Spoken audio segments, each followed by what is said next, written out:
सावरगाव ग्रामपंचायतीत भ्रष्टाचाराचा महापूर, सरपंचासह ग्रामसेवकावर कारवाईची मागणी.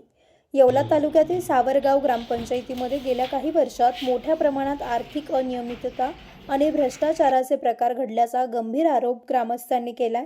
या संदर्भात सरपंच, ग्रामसेवक आणि संबंधित पदाधिकाऱ्यांविरुद्ध कायदेशीर कारवाई करण्याच्या मागणीसाठी नाशिक जिल्हा परिषदेचे मुख्य कार्यकारी अधिकारी आणि येवला गट विकास अधिकाऱ्यांकडे तक्रार दाखल करण्यात आली आहे.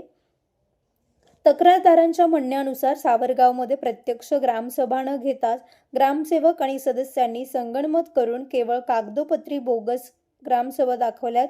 प्रत्यक्षात कोणतीही चर्चा न करता इतिवृत्त तयार करणे हा भारतीय न्याय संहिता आणि महाराष्ट्र ग्रामपंचायत नियमावलीचे उल्लंघन असल्याचे तक्रारीत म्हटले. ग्रामस्थांनी सादर केलेल्या निवेदनात 10 प्रमुख आरोपांचा समावेश आहे. 15वा वित्त आयोग, केंद्र शासनाच्या 15व्या वित्त आयोगाचा निधी कागदावर खर्च दाखवून प्रत्यक्षात कोणतीही विकास कामे केली नसल्याचा आरोप आहे.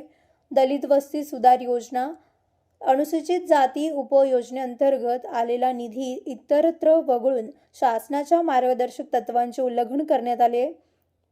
ई टेंडरिंगला बगल, नियमानुसार ई टेंडरिंग न करता मर्जीतल्या ठेकेदारांना आणि संस्थांना थेट कामे देऊन स्पर्धात्मक निविदा प्रक्रियेचा गळा घोटण्यात आलाय.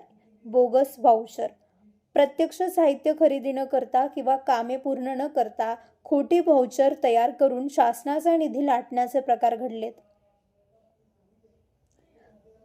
राजेश हुल्लाळे, पंकज जाधव, सागर सोपान ग्रामस्थांचा आक्रमक पवित्रा. राजेश हुल्लाळे, पंकज जाधव, सागर सोपान पवार यांच्यासह अनेक ग्रामस्थांनी या निवेदनावर स्वाक्षऱ्या केल्यात. ग्रामसेवक कर्तव्यात कसूर करत असून ते आठवड्यातून किमान 3 दिवस कार्यालयात उपस्थित राहणे बंधनकारक असताना नेहमी गैरहजर असतात असाही ठपका ठेवण्यात आलाय.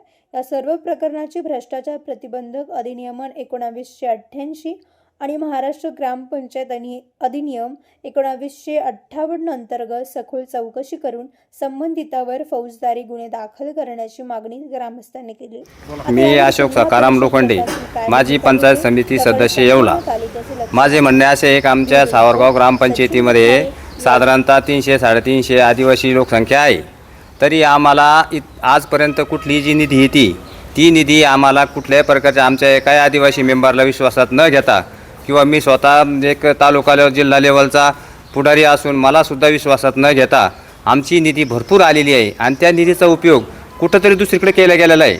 आम्हाला कुठलंही ते माहिती नाही.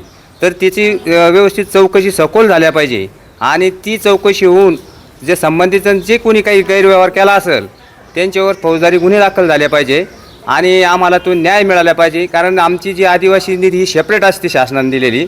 आमच्या निधीचा उपयोग हा आदिवासी समाजाला विचारल्याशिवाय करता येत नाही. परंतु आम्हाला कोणालाही विश्वासात घेतलं नाही. जसं काही जणू काही करणाऱ्यांना असं वाटलं की या सावरगावामध्ये आदिवासी भिल्ल समाज नाहीच आहे. पण मग हा समाज जागृत झालेला आहे आणि या समाजानं आता विचार केला आहे की आपली निधी ही ग्रामपंचायत लेवलला जी आलेली आहे तिचा उपयोग आपल्याला माहिती झाला पाहिजे आणि तिचा जो दुरुपयोग झाला आहे त्याची ताबडतोब चौकशी केली पाहिजे. अन्यथा आम्ही 15 दिवसानंतर सर्व आदिवासी समाज पंचायत समितीतून उपोषण धरून डायरेक्ट आमचा जो हक्क आहे जिथं आदिवासी विकास भवन तिथं जाऊन तालुका लेवलचे सगळे आदिवासी संघटना कार्यकर्ते गोळा करून आम्ही तिथं उपोषण केल्याशिवाय राहणार. सावरगाव येथील रहिवासी असून माझं नाव योगेश चांगदेव पवार आहे.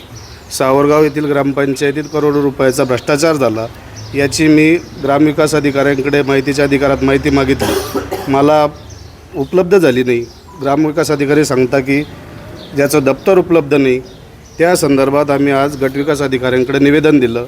न झालेल्या भ्रष्टाचाराची चौकशी व न झालेल्या कामांची पाहणी व्हावी, संबंधित ठेकेदारांवर कायदेशीर कारवाई व्हावी, त्याची पाहणी व्हावी याच्यासाठी आम्ही गटविकास अधिकारी साहेबांना आज निवेदन दिलं.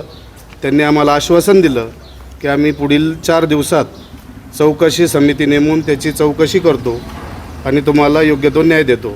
याच्या व्यतिरिक्त आमचं समाधान झालं नाही तर आम्ही ह्याच ठिकाणी आमरण उपोषणासाठी बसू. मी बाळासाहेब दादा पवार, सावरगावमधील एक शेतकरी.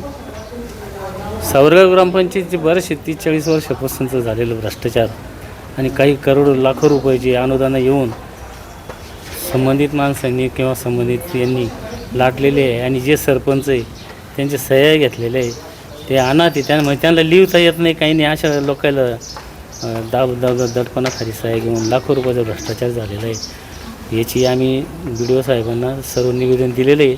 इकडचे शेड तिकडे 13 लाख रुपये शेडचे निधी येऊन आणि जे शेबरीचे जे निधी येतो तो कुठं वापरून आदिवासी इतर समाजातील सर्व समाज घटकांना न्याय दिलेला नाही आणि स्वतःच्या मालकी हक्क समजून या ग्रामपंचायतीचं वाटोळं झालेले. ग्रामपंचायतीचं जे रेकॉर्ड आहे MB सारखं जे पैसे काढण्याचं साधन असतं MB, ती MB गायब आहे त्या ग्रामपंचायतमध्ये सद्यस्थितीत. सदर ग्रामसेवक मयत झालेला असून त्या MBचं काय तपास आहे तो त्यांनी साहेबांनी आम्हाला द्यावं. यावेळी 15 दिवसाचं आमच्या सर्व ग्रामस्थांच्या मतीने आम्ही निवेदन दिलेलं आहे.